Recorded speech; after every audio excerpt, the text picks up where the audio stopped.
warahmatullahi wabarakatuh. Nama saya Nur Hidayah binti Omar, matrik number I20104518. Hari ini saya akan membentangkan mengenai tugasan laporan, iaitu kerohanian dan juga moral. Sebelum itu saya akan membentangkan mengenai pengenalan moral dan kerohanian. Konsep moral ialah satu kesedaran tentang apa yang buruk dan yang baik, apa yang betul dan juga apa yang salah.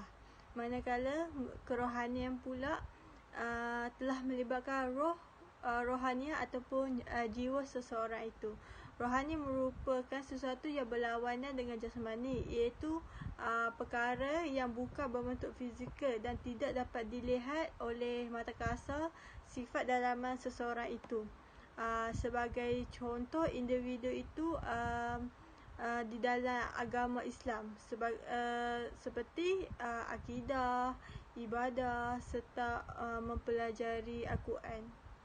Seterusnya, saya akan menceritakan mengenai buku aktiviti yang berkenaan dengan kerohanian dan juga moral. Buku aktiviti yang telah kumpulan kami lakukan ialah berjudul Adab dan juga Akhlak. Tujuan buku ini dilakukan adalah agar pendidik dapat mengetahui tahap keupayaan serta kefahaman pelajar tersebut melalui buku yang telah dilakukan. Okey, kat sini saya akan menerangkan dua objektif buku ini dilakukan. Objektif yang pertama, kanak-kanak dapat mengetahui nilai murni serta akan membentuk tingkah laku yang baik apabila mempelajari buku ini. Yang kedua, dapat menunjukkan contoh yang baik kepada rakan sebaya serta dapat mengeratkan silaturahim dan melahirkan keterampilan diri yang tinggi dalam jiwa kanak-kanak. Seterusnya, saya akan menerangkan mengenai aktiviti moral yang pertama. Berdasarkan rancangan pengajaran harian RPH yang telah dilakukan bersama kanak-kanak yang berusia 6 tahun, tajuk yang dipilih ialah saling menghormati antara satu sama lain. Tajuk ini dipilih kerana dapat membantu kanak-kanak ini untuk menanamkan sikap rendah diri di dalam diri kanak-kanak tersebut.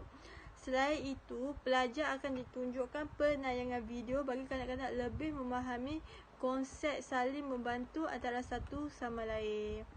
Antara objektif yang telah murid-murid dapat iaitu yang pertama, dapat menyatakan cara menghormati warga sekeliling seperti keluarga, rakan-rakan dan juga guru.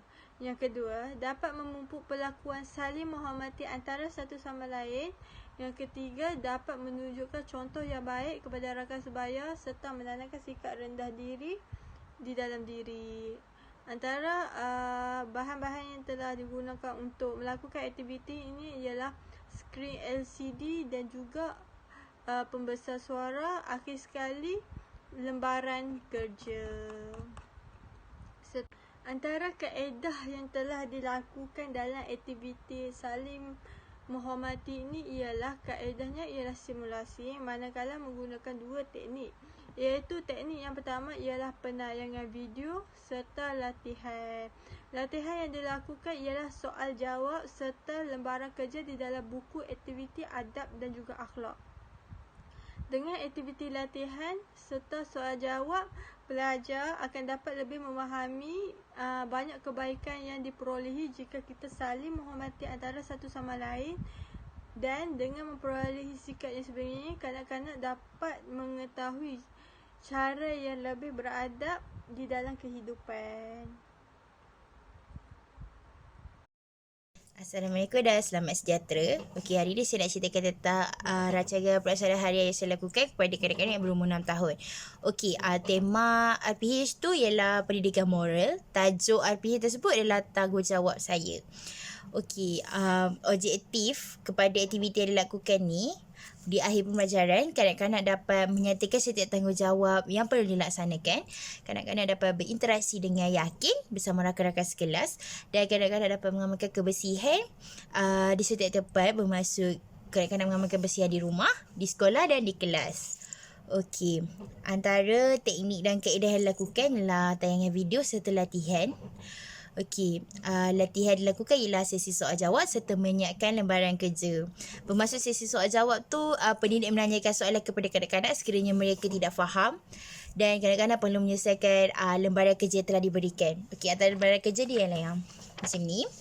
Di sebelah kanan ni ialah gambar raja. Dan di sebelah kiri ni adalah ayat yang perlu dipadankan bersama gambar raja tersebut. Jadi, kanak-kanak akan membaca ayat di sebelah ni dan menyatakan sama ada kanak-kanak yang perlu lakukan tanggungjawab apa yang perlu mereka lakukan. Okay, seperti gambar yang pertama ni, air tumpah. Jadi, air tumpah di lantai. Jadi, kanak-kanak dia akan apabila maksudnya ayat dia menumpahkan air di atas lantai.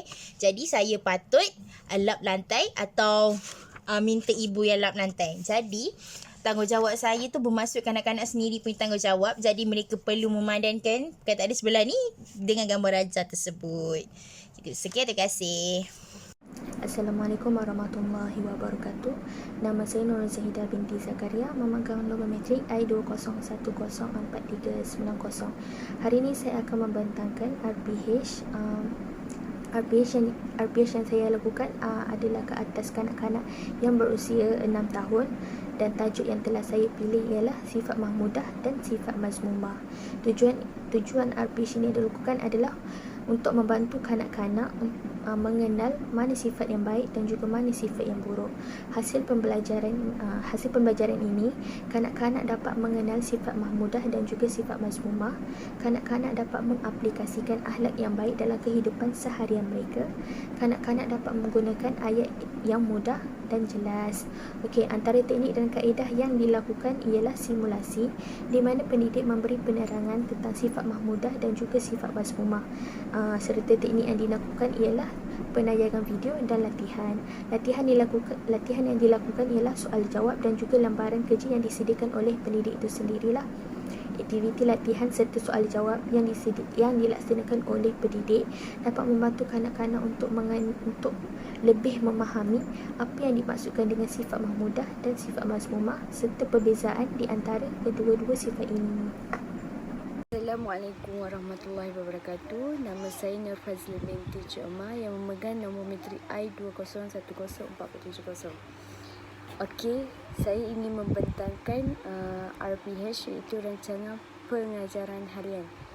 Berdasarkan rancangan pengajaran harian RPH yang telah dilakukan bersama kanak-kanak yang berusia 6 tahun. Dalam rancangan pengajaran, tajuk yang dipilih adalah solat fardu. Memilih solat fardu adalah untuk dapat membantu kanak-kanak untuk mengetahui bilangan rakaat dalam setiap solat fardu. Selain itu, antara teknik dan kaedah yang digunakan di dalam rancangan pengajaran ini adalah dengan penayangan video serta simulasi di mana pendidik memberi penerangan tentang solat fardu serta teknik yang digunakan ialah dengan penayangan video serta membuat latihan. Latihan yang dilaku ialah dengan melalui sesi soal jawab dan juga lembaran kerja yang telah disediakan oleh pendidik. Oleh itu, pendidik dapat membantu kanak-kanak untuk lebih memahami apa itu solat fardu, bilangan rakaat solat bagi setiap solat dan bila solat fardu dilaksanakan. Okey. Objektif rancangan pengajaran harian ini adalah menyatakan bilangan rakaat setiap solat fardu dengan betul, menyatakan waktu solat fardu dengan betul dan tepat, dan dapat berinteraksi dengan pendidik dan rakan-rakan dengan penuh yakin. Antara bahan yang digunakan dalam RPH ini adalah video, carta gambar dan lembaran kerja. Kesimpulannya, perkembangan kerohanian dan moral kanak-kanak memainkan peranan yang penting dalam pendidikan awal kanak-kanak. Hal ini kerana ia dapat membantu untuk melahirkan seorang murid yang mempunyai sikap berdaya tahan, mahir untuk berkomunikasi, boleh bekerjasama di dalam satu pasukan, mempunyai sikap ingin tahu, bertanggungjawab dan menjadi seorang insan yang penyayang serta mempunyai prinsip hidup mereka yang tersendiri. Sebagai contoh, perkembangan kerohanian dan moral banyak menekankan tentang nilai-nilai murni, akhlak, etika hidup, kepentingan agama dan sebagainya. Oleh hal yang demikian, kanak-kanak juga perlulah diterapkan dengan nilai-nilai yang baik sejak peringkat awal lagi. Secara tidak langsung, ia dapat melahirkan seorang kanak-kanak yang berkualiti serta boleh menjadi pewaris dan pemimpin negara pada masa akan datang. Sekian, terima kasih.